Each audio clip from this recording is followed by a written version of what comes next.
Hey guys, kamusta? How are you today? Are you feeling fine? We are now on our 5th week on the first quarter of physical science. And in this video, we are going to talk about collision theory. So sit back, relax, and welcome to Sir Dexter's Lab.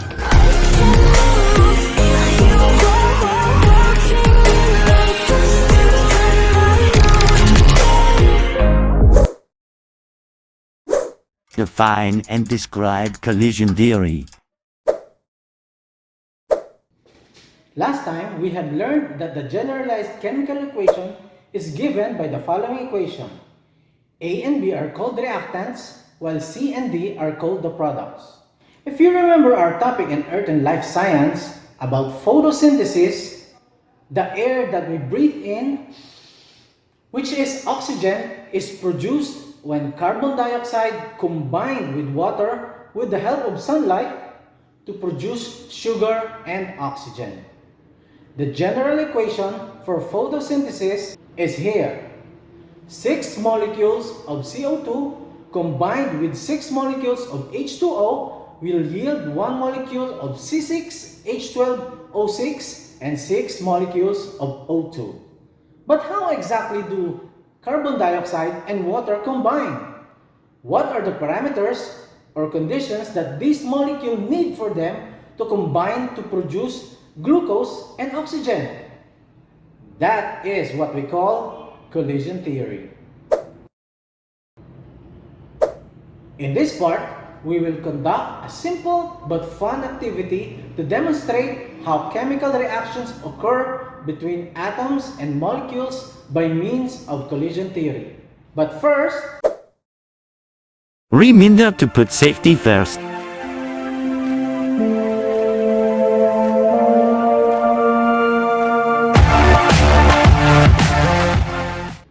now this is a simple activity and is an analogy of how collision theory works. You need to go outside, make sure that you are on a safe place and wearing masks. When you're there, clap softly 10 times and see if animal or people can notice you. If none, clap again, but this time clap much louder than the previous clap. Do this repeatedly until someone notices you.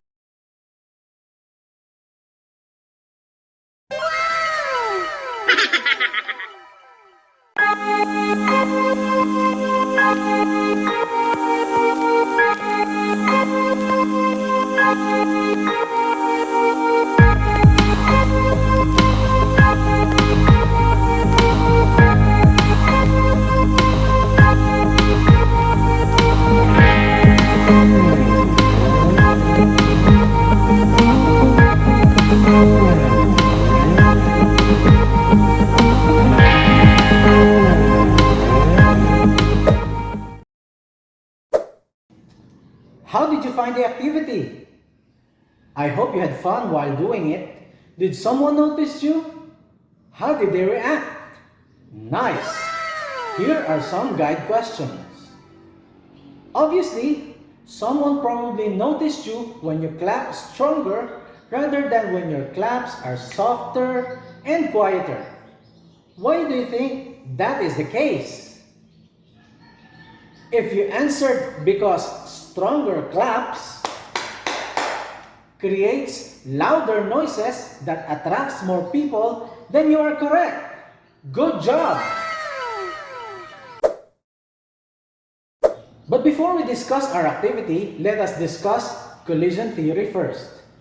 Collision theory is a theory that states that molecules of reactants must collide with each other at the correct orientation in order for the reaction to take place.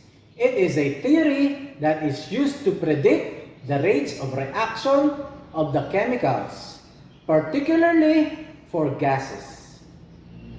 In a chemical reaction, such as the chemical reaction for nitrous oxide or NO, which is a colorless gas and is used for sedation and pain medication of medical professional and has the chemical equation of N2 plus O2 is equal to 2NO when the molecules of the reactants, in this case, the molecules of nitrogen and oxygen, come together to form nitrous oxide. We can imagine them to be like particles colliding with each other.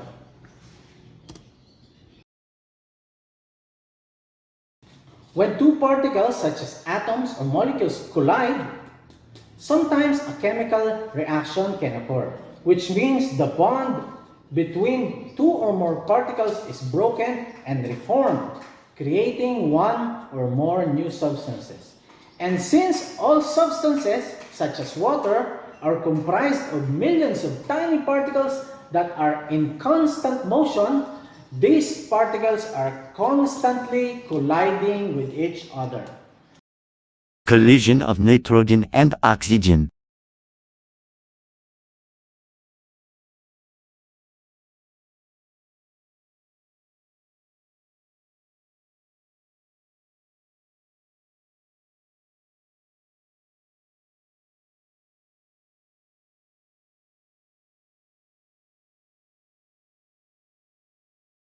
Collision of the hydrogen and oxygen to form water.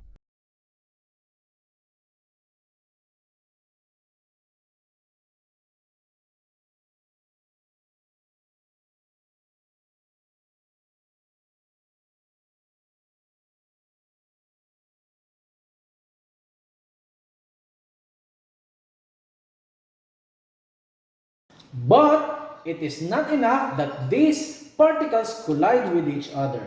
They must also fill two conditions for a chemical reaction to take place.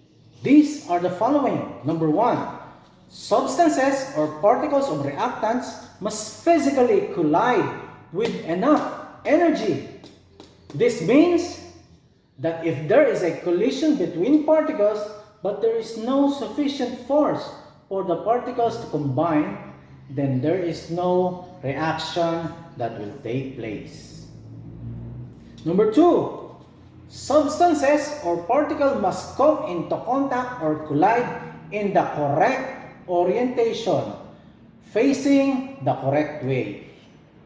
This also means that if there is a collision between two particles, but their orientation or they collided in the wrong way, such as this or like this, there will also be no chemical reaction that will take place between the two reactants.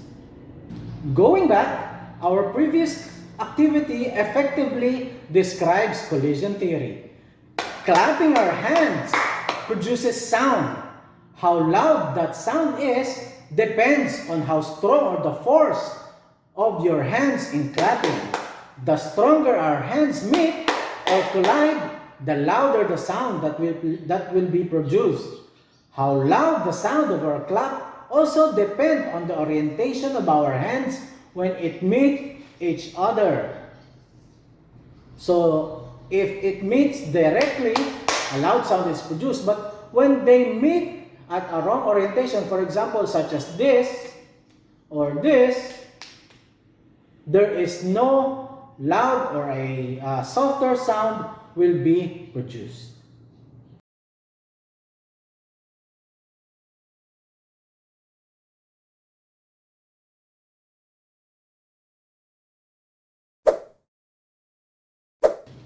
Here are some experiments to help illustrate our topic.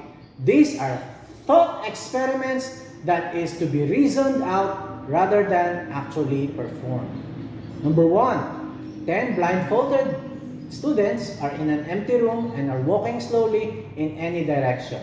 Occasionally, a pair of students will bump each other, but if they are moving slowly, nothing much will happen. What can you suggest the students do to increase the frequency of collisions? So this is also an analogy of collision theory.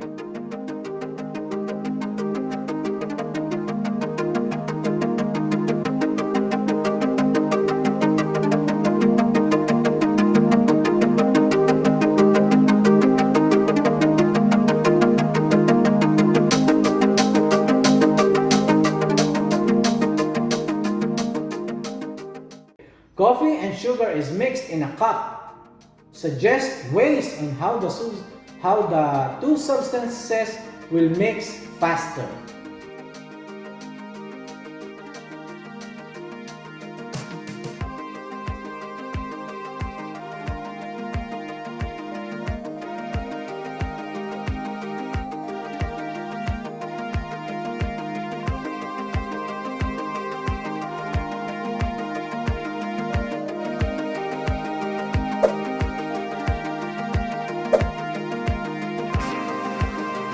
Please answer honestly and truthfully.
Since the questions require critical thinking on these assessments, you can make your own additional researches to come up with your own explanations and answers. So to summarize, chemical reactions take place when molecules of reactants or particles collide with each other with a sufficient kinetic energy and with the right orientation.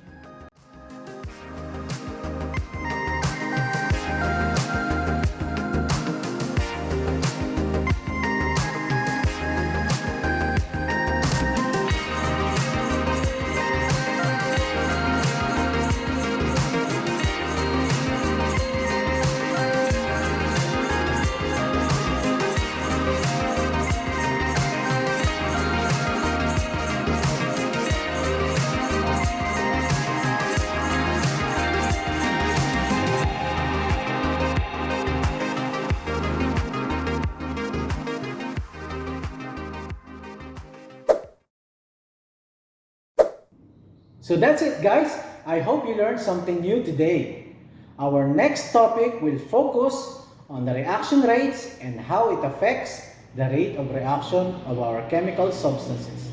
So I'll see you guys next time. Stay safe. Bye-bye.